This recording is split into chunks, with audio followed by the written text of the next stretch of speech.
สองชีวิตคริสเตียนเป็นภาษาไทยหน่อยค่ะในเมื่อมีคนขอมาแบบนี้เราก็จะได้พูดภาษาไทยนี่แหละเพราะว่าในเมื่อมีคนต้องการให้พูดภาษาไทย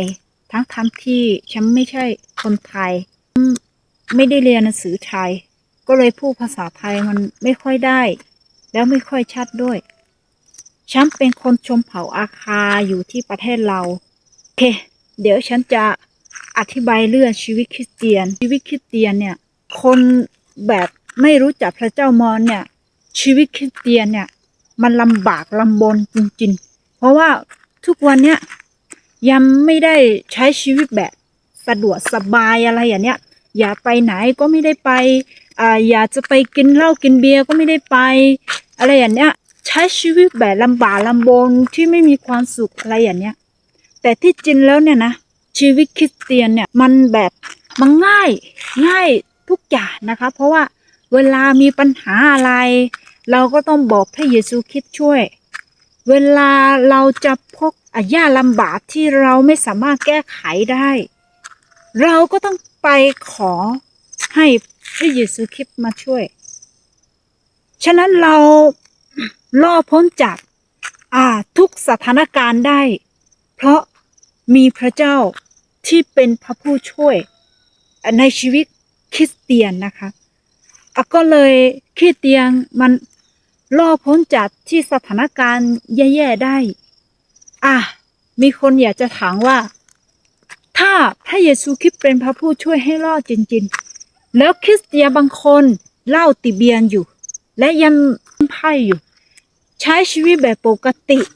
ที่พวกเขาจะมารู้จักพระเยซูและ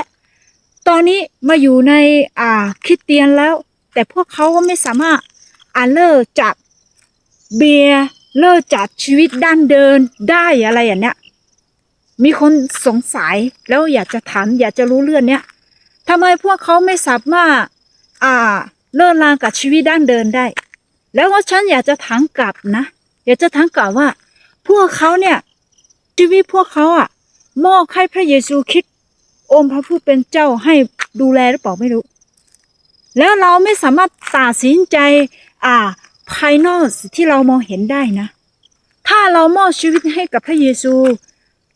พ่อครับเราไม่อยากติดเหล้าติดเบียร์เราไม่อยากกินเหล้ากินเบียร์เราไม่อยากกินยาม่ายาฝิ่นอะไรอย่างเนี้ยถ้าเราจะมอบให้พระเยซูจริงๆและเราเข้ามาอยู่ในชีวิตคริสเตียนที่แท้จริงมันไม่ใช่เป็น200 บาทคริสเตียน200 บาทเนี่ยแน่นอนว่ามันไม่ใช่ความจริงมันไม่ได้มาอยู่ในพระเยซูคริสต์จริงๆแน่นอนว่าพวกเขาจะไม่สามารถรอดพ้นจากชีวิตด้านเดินได้เพราะอะไรเพราะว่าพวกเขามันไม่ได้มอบชีวิตให้กับพระเยซูอันนี้เราต้องเข้าใจด้วยว่าชีวิตคริสเตียนที่แท้จริงและเข้ามาอยู่ในพระเยซูคริสต์จริงๆเนี่ยพวกคนที่ติดเหล้าติดยาติดเบียร์เลิกได้อย่างสบายน่าอัศจรรย์เลยเพราะอะไรเพราะว่าพวกเขาเชิญพระเยซูคริสต์เข้ามาอยู่ในจิตใจและเป็นคริสเตียนอย่างแท้จริงก็เลยพวกเขาใช้ชีวิตแบบที่ระวังตัวพวกเขาใช้ชีวิตแบบที่สะดวกสบายมากขึ้นตอนที่พวกเขาติดเหล้าติดเบียร์เนี่ยชีวิตจะไม่มีความสุขหรอกกลับมาก็ทะเลาะกับภรรยาใช่ไหมแล้วลูกก็ปวดใจทรมานที่เห็นพ่อแม่แต่แยกกันทะเลาะกันทุกวันแบบเนี้ยอันนี้ถ้าเป็นคริสเตียนแล้วเนี่ยนะใช้ชีวิตแบบนี้อีกเนี่ยมันไม่ใช่เข้ามาอยู่ในพระเยซูคริสต์จริงๆนะฉันบอกถ้าคุณให้พระเยซูคริสต์จะมาดูแลชีวิตคุณจริงๆพระเยซูเนี่ยจะช่วยให้คุณรอดพ้นจากชีวิตด้านเดินนี่คุณเคยติดเหล้าติดยาบางคนนี่เลิกมาได้ละแล้วบางคนไม่สามารถเลิกลากับมันได้มาแตกต่างกันนะคะที่ชีวิตคริสเตียนที่เข้ามาอยู่ในพระเยซูคริสต์ใครที่มอบชีวิตกับพระเยซูพวกเขาเปลี่ยนแปลงได้เปลี่ยนแปลงจากด้านเดินให้กลายเป็นชีวิตใหม่ที่ครบบริบูรณ์ นี่ฉันมั่นใจอ่ะเพราะว่าฉันก็ทุกวันนี้ยังเรียนรู้อยู่ว่าชีวิตคริสเตียนที่แท้จริงและไม่ใช่ชีวิตคริสเตียนที่แท้จริงมาเป็นยังไงมาแตกต่างกันอย่างไรเรามองดูก็รู้แล้วนะคะมองดูพฤติการการใช้ชีวิตมองดูพฤติการการพูดมองดูพฤติการการทำเราก็รู้แล้วอันเนี้ยเป็นคริสเตียนแท้แต่อันเนี้ยเป็นคริสเตียนปลอมเป็นแค่ชื่อเป็นแค่สงฆ์รอยบ่มบาปเท่านั้นและฉันอยากจะบอกว่าชีวิตคริสเตียนเนี่ยสะดวกสบายไหมอะไรอ่ะสะดวกสบายกว่าชีวิตดั้งเดิมนะคะสะดวกสบายกว่าชีวิตดั้งเดิมถึงแม้ว่าเราไม่ได้กินเหล้ากินเบียร์เราไม่ได้ใช้ชีวิตแบบเมื่อก่อนฉันพูดว่ายังดีกว่าเมื่อก่อนแล้วก็แล้วกันนะเพราะว่าเราตายจากโลกนี้ไปเราก็ต้องไปอยู่บ้านที่พระเยซูคริสต์พระเจ้าสร้างไว้และชีวิตเราก็ไม่ได้ทรมานจากเหล้าไม่ได้ทรมานจากเบียร์ไม่ได้ทรมานจากบุหรี่แล้วสุขภาพร่างกายของเราก็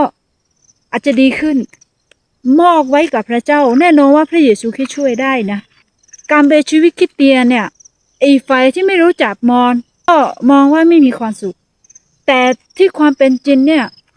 ถ้าเราเป็นคริสเตียนที่แท้จริงและรักพระเจ้ามากเราก็มีความสุขมากที่เป็นลูกของพระเจ้าเข้ามาอยู่ในชีวิตคริสเตียนเข้ามาอยู่ในองค์พระผู้เป็นเจ้าเข้ามาอยู่ในพระเยซูคริสต์มีความสุขมากนะมีความเวลาเจอปัญหาเราก็ต้องไม่มีที่พึ่งแต่เรามีที่พึ่งก็คือพระเยซูคริสต์เราจะบอกให้อะไรที่ไม่สบายใจเราก็ต้องจะอธิษฐานแล้วบอกพระเจ้าเราก็สบายใจขึ้นฉันก็จะไม่ได้อธิบายให้เข้าใจได้หรอกเพราะว่าฉันไม่ใช่คนไทยแล้วไม่สามารถพูดไทยได้มากขนาดนั้นก็เลยเข้าใจบ้านไม่เข้าใจบ้านแต่ขอให้พระวิญญาณทรงช่วยพวกคุณให้ฟังออกให้เข้าใจนะคะพระเจ้าอวยพร